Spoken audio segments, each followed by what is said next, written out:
నేను ఒక్క విషయం మీతో మనవి చేస్తాను. ధర్మాచరణము చేసినవాడు ఎవరు ఉంటాడో వాడంటే ఆయనకి మహాప్రీతి. అందుకే భగవంతుడు పెట్టిన నియమాలలో చాలా పెద్ద నియమం ఏమిటి అంటే, అందరూ యజ్ఞము యాగము చెయ్యగలుగుతారు, చెయ్యలేకపోతారు. కానీ ప్రతిరోజు నువ్వు 2 యజ్ఞములు చెయ్యి.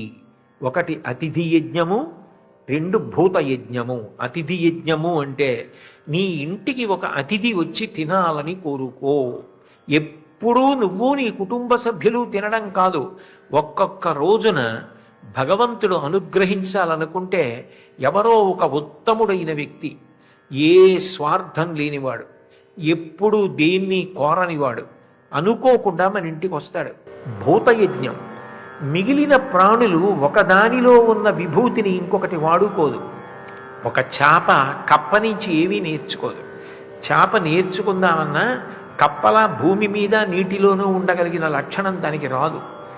నెమలి పురి విప్పి నాట్యం చేస్తుంది తప్ప కోయిలలా పాట పాడే ప్రయత్నం చేయదు.